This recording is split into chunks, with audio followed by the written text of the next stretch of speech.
Assalamualaikum warahmatullahi wabarakatuh. Waalaikumsalam warahmatullahi wabarakatuh. Alhamdulillahirabbil alamin wassalatu wassalamu ala asyrafil anbiya'i wal mursalin sayyidina wa maulana Muhammadin wa ala alihi wa sahbihi ajmain, amma ba'du. Kita tiba pada bab sujud. Wasjudu lillah. Jangan engkau sujud kepada manusia, tapi bersujudlah kepada Allah. Bahwa sujud hanya bisa terlaksana apabila kita memenuhi unsur utama pada sujud itu, yaitu tumakninah. Jadi kalau tidak tumakninah, ada seorang sahabat yang sholatnya tidak tumakninah. Kanjeng Nabi bersabda, "Sholli fa innaka lam tusalli." Ulangi sholatmu, kamu belum sholat. Kenapa? Karena dia sujudnya itu cepat sekali, seperti ayam matok jagung. Syarat utama dari orang yang bersujud itu adalah tumakninah. Tumakninah itu berhenti sejenak untuk meresapi, menghayati, mengingat Allah Subhanahu wa ta'ala. Jadi kita mengingat Allah dengan meratakan dahi kita dengan tangan. Itu tanda apa? Tanda kita rendah. Dialah yang maha tinggi. Tanda bahwa kita ialah yang hina, Allah lah yang maha mulia dan maha agung. Kalau dalam hidup kita tidak pernah merendah sama sekali, Bapak Ibu, itu artinya kita tak pernah membumi. Dan itu tidak sehat. Tadi wong udah naik. Maka sekali-sekali kita harus bersujud. Nah, sebagai seorang muslim, bersujud itu ada jadwalnya yang sudah pasti, ya, menjadi kewajiban kita di dalam sholat fardu maupun sholat sunat. Kita diperintahkan untuk bersujud, menunjukkan kerendahan hati kita, kerendahan diri kita di hadapan Allah Subhanahu wa ta'ala. Di hadapan manusia kita hanya rendah hati, tapi tidak rendah diri.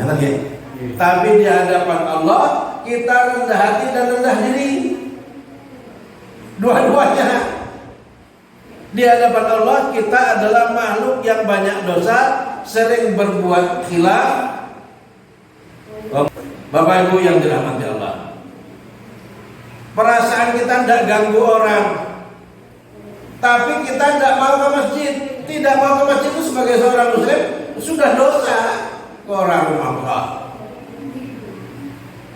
Karena kesalahan-kesalahan itulah maka kita wajib bersujud. Sujudlah pada Allah. Akui rendahnya dirimu, akui bahwa kamu banyak salah, akui bahwa kamu banyak khilafnya, ngaku.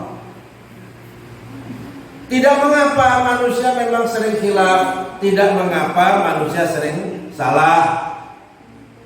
Kullun nasi khata'una, semua manusia selalu berbuat salah. Salah wajar, normal, karena manusia. Wa khairul khata'ina at-tawwabuna, tetapi orang sebaik-baik orang yang salah hendaklah dia bertobat, mendekati Allah. Taba ya tubuh itu artinya mendekat. Marah main masjid. Tobat ya ke masjid. Tidak ada orang ngaku tobat tapi tidak ke masjid. Lah marah di sana.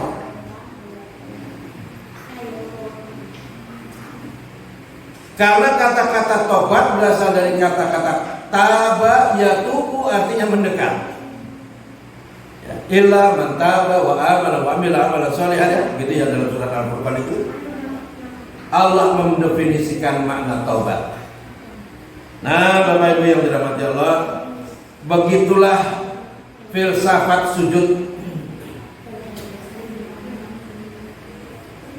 Pemahaman kita, bahasa hati kita, bahasa tubuh kita pada saat bersujud, mengakui kesalahan. Umpama panjenengan wong soleh, sholatnya tekun, tiap hari sedekah, mangkat kaji bolak-balik, umrah bentelung sasi umrah. Rasanya kok aku ora duwe dosa ya. Rasanya aku ora duwe salah. Terus sholat, pada saat sujud itulah panjenengan punya kewajiban cari salahmu apa. Disuruh cari, ingat-ingat gitu loh. Oh, aku solehi baru sekarang gitu loh. Baru berapa tahun ya aku belajar ngaji gitu. Biasanya aku ya nakal, dieling-eling bisa salah apa. Jadi kalau kita beramal, kita sering lupa, tidak apa-apa. Tapi kalau kita bikin dosa, jangan dilupakan, supaya kita ada bahan untuk bersujud, supaya kita ada bahan untuk bercerita pada Allah Subhanahu wa Ta'ala bahwa kita pernah bikin dosa. Lah kalau kesalahan kita itu tidak dijadikan ingatan dan kenang-kenangan, kita merasa sudah banyak pahala terus malas ibadah. Pada gilirannya sujud kita sudah tidak enak, sujudnya sudah tidak bisa dinikmati. Nah, Bapak Ibu yang dirahmati Allah, saat kita bersujud pada Allah tidak ada rasanya, itulah dosa kita yang pertama. Sujud lalu rasanya meng latihan jengking, meng apa senam aerobik kayak mama yang dibiayai. Bapak main latihan jengking. Inilah sujud yang tidak ada rasanya dan tidak ada bahasanya. Betapa pentingnya tumakninah. Iya, Bapak Ibu yang dirahmati Allah, ngaji tentang tumakninah itu tidak sebentar, tidak cukup malam minggu tak kayak gini, tidak cukup. Ngaji tentang tumakninah itu lama, Bapak Ibu. Sebab apa? Sebab kita ini hatinya dablek. Pokoknya kita manut apa iya, neng hatinya orang. Disalah-salahnya ya terima, besok paling menang. Namanya manusia. Jangan dikira ilmu tentang tumakninah itu gampang. Gampang kita omong.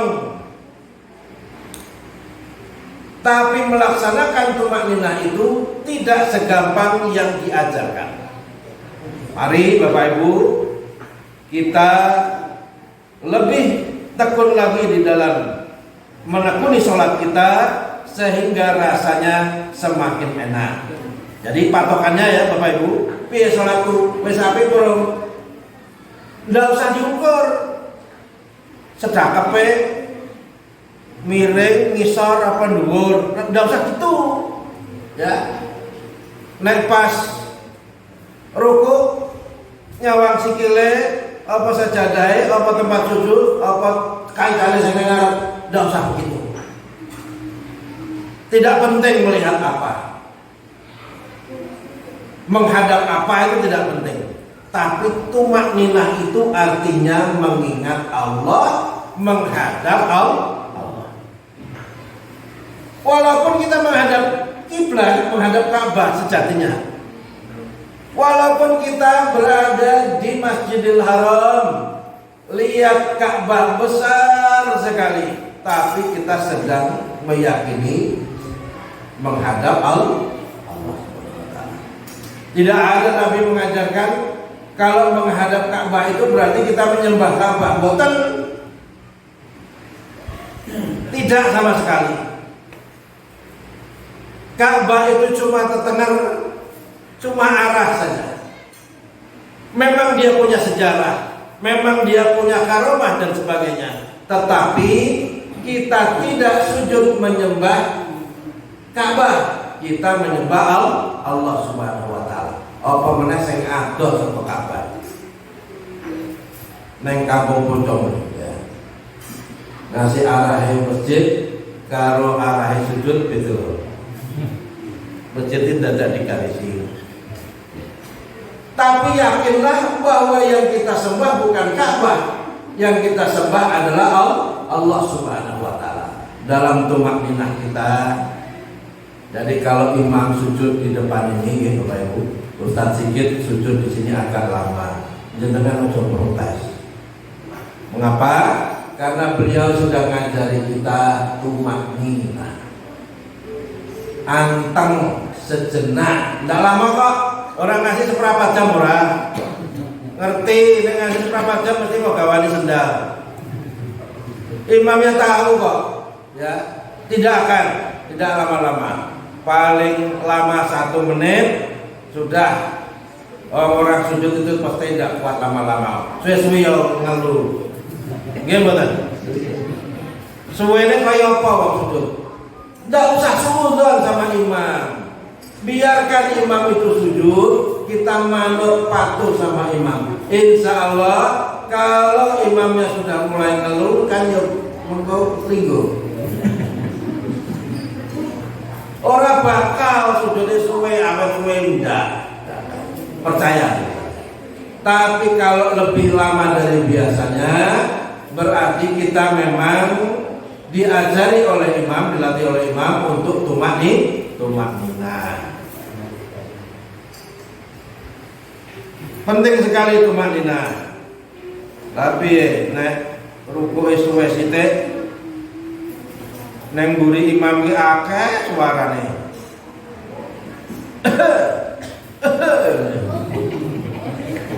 Orang pojok orang, Allahu Akbar. Nyelatu ya. Ngeki kode ya dan sebagainya. Nah, itu cara-cara wong nek ngeleke nek wah rukuke kesuwen, sujute kesuwen, aku tak bali wae. Mane kita bali saya ora aku manang pecel kok. Pecel ora.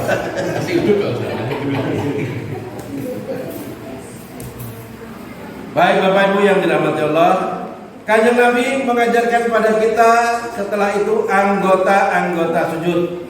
Idza sajadal abdu sajada ma'ahu sab'atu arabin.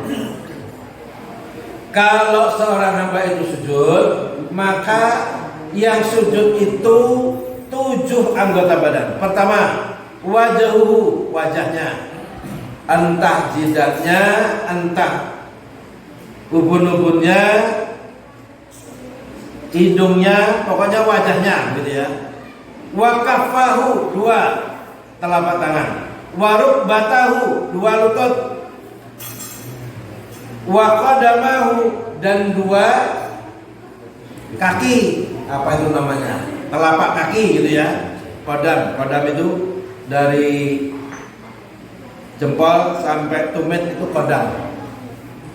Jadi inilah salah satu anggota sujud ya. 2, 1, jadinya 7 ya. Rawahul jamaah. Hadis ini diriwayatkan oleh imam hadis yang banyak. Kemudian dari Ibnu Abbas, Nabi Shallallahu Alaihi Wasallam menyuruh agar melakukan sujud itu pada 7 macam anggota, supaya seseorang tidak merapatkan rambut atau kainnya sewaktu sujud itu, yakni kening, kedua tangan, kedua lutut, dan kedua kaki. Pada sebuah riwayat kalimatnya berbunyi sebagai berikut. Nabi telah bersabda, saya diperintah agar melakukan sujud pada 7 ruas tulang, yakni kening, sambil menunjuk hidungnya. Maksudnya kening kena hidung ya. Kalau tidak hidung, kening saja ya. Tapi tidak pula sampai kena mulutnya gitu ya. Sujud kok menatap rotol karo lantai sak mulut-mulutnya. Nanti tidak bisa ambekan ya. Allah itu ya baik, tidak nyuruh kita susah. Kalau bisa dahi sama hidung, ujung hidung. Kalau orang Arab kan hidungnya mandul. Nah, hidung kita pendek. Setidaknya kening saja sudah sah, ya Bapak Ibu. Karena yang disebut itu adalah kepala atau wajah. Jadi kening itu sudah kepala. Nah, kalau bisa dahi atau kening sama hidung. Ya memang ditempelkan saja Bapak Ibu, rasa ditekan-tekan ya. Rasa diusap-usap rasa. Mungkin tidak tambah pesek ya. Dikit saja ditempel begitu. Kira-kira kalau sajadahnya bersih kita bisa nyaman, tapi kalau sajadahnya kotor tidak usah menempelkan hidung ya tidak apa-apa ya. Yang penting kepala atau dahi sudah nempel di sajadah ya.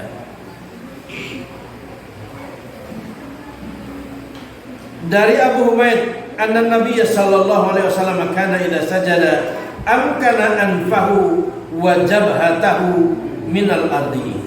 Kanjeng Nabi SAW kalau beliau sujud, beliau berusaha supaya dahinya ini nempel kepada tanah tempat sujud dan juga hidungnya. Tapi itu amkana, istilahnya amkana itu berusaha begitu. Kalau tidak bisa begitu, paling tidak dahinya saja. Baik, alhamdulillah begitu rukun tentang sujud ya.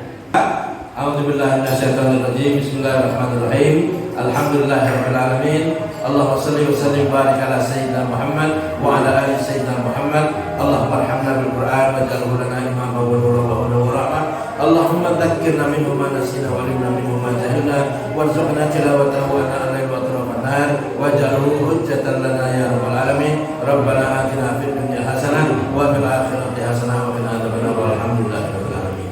Demikian Bapak Ibu, semoga bermanfaat. Terima kasih. Mohon maaf.